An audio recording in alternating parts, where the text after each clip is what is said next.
गायत्री सुधरीज चॅनलमध्ये आपलं स्वागत. हिवाळ्याच्या दिवसात खाण्याची अगदी मजा असते. नवनवीन भाज्यांचा आस्वाद आपल्याला या मोसमात घेता येतो. आज असंच आपण माझ्या घरच्या बगीच्यातील वांग्याचं भरीत करणार आहोत. चला जाऊया बगीच्याकडे. तर इथे हे भरीताचे वांगे झाडाला लागलेले आहेत आणि अगदी हिरवे कंच असे हे 3 वांगे इथे आपण तोडून घेतलेत.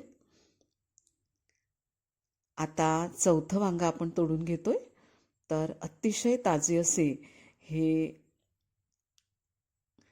झाडाला लागलेले वांगे आहेत. तर खूप छान असे हे 4 वांगे इथे तोडून घेतलेत आणि याच्यासोबतच काही हिरव्या आणि लाल मिरच्या देखील तोडून घेतल्यात. आता नळाखाली त्या स्वच्छ आपल्याला धुवून घ्यायच्या आहेत. स्वच्छ धुवून घेतल्यानंतर मग हे वांगे आपल्याला भाजून घ्यायचे आहेत. तर त्याच्यासाठी सगळ्यात आधी वांग्याची देठ इथे काढून घेतलेत आणि आता वांग्याच्या 2 फोडी आपल्याला करून घ्यायच्या आहेत. तर सगळ्या वांग्यांच्या याप्रमाणेच आपण फोडी तयार करून घेतोय. तर खूप छान असे वांगे. आता गॅसवरती मातीचं भांडं ठेवलेलं आहे आणि त्याच्यामध्ये हे सगळे वांग्यांची काप आपल्याला भाजून घ्यायचे आहेत. यासोबतच इथे आपण मिरच्या आणि टोमॅटोज देखील भाजून घेऊ शकतो, पण इथे मी फक्त वांग्याचे काप भाजून घेते. मातीच्या भांड्यावरती झाकण ठेवून आपल्याला हे वांगे भाजून घ्यायचे आहेत. तर 4-5दा फिरवून घेतल्यानंतर इथे हे सगळे वांग्याचे काप छान मस्त असे भाजून तयार आहेत. सगळे आपण आता याच्यामधून काढून घेऊया आणि त्यानंतर या वांग्यांची साल आपल्याला काढून घ्यायचे आहेत. तर इथे हे वांग्याची साल आपण काढून घेतलेत. आता या भरितामध्ये घालण्यासाठी इथे घेतलेत हे हिरवे मटार, मेथीची भाजी, कोथिंबीर, लाल मिरच्या, ओला कांदा आणि लसणाचे काप. सोबतच काही मसाले देखील आपण यामध्ये घालून घेणार आहोत. तर कढईमध्ये आवश्यकतेनुरूप तेल घातल्यानंतर जिरं मोहरी या ठिकाणी तडतडली. आता यामध्ये लसणाचे काप, लसणातील कच्चेपणा निघून गेल्यानंतर मग लगेच आपण इथे हिरवा कांदा घालून घेतोय.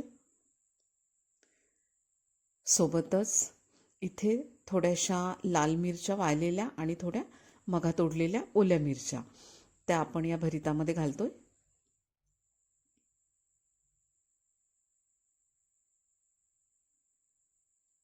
नंतर लगेच यामध्ये जे ओले वाटाणे होते ते घालून घेतलेत.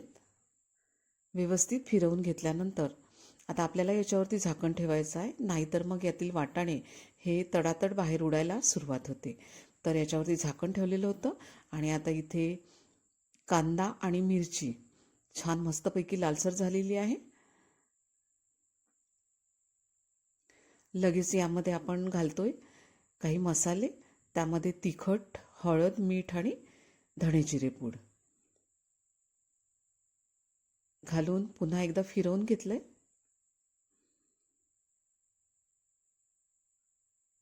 आता लगेच यामध्ये आपल्याला ॲड करायचं आहे टोमॅटोज. मग सांगताना मी विसरले, 2 छोटे टोमॅटोज इथे घेतले.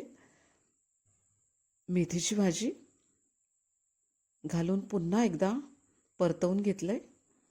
आता याच्यामध्ये आपल्याला थोडंसं पाणी घालायचं आहे, जेणेकरून यातील जो मसाला आणि टोमॅटोज हे शिजायला मदत व्हावी याकरिता थोडंसं पाणी घालून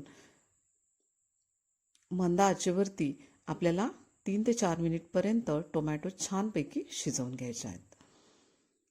तर इथे हा छान मसाला तयार झाला आहे. भाजीचा मसाला जेवढा छान तयार होईल तेवढी भाजी ही टेस्टी बनत असते. आता याच्यामध्ये हे वांगे आपण घालून घेतोय.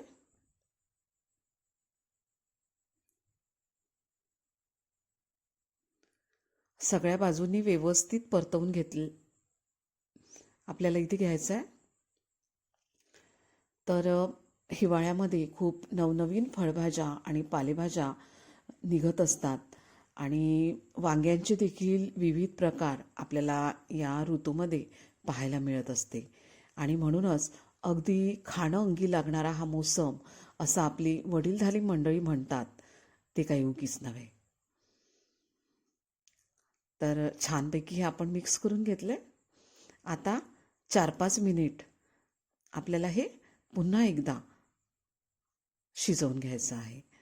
तर मंद आचेवरती झाकण ठेवून 4-5 मिनिट हे भरीत इथे वाफवून घेतलं आहे. तर अगदी छान अशा गरमागरम भाकरीसोबत किंवा गरमागरम पोळीसोबत आपण हे भरीत खाऊ शकतो.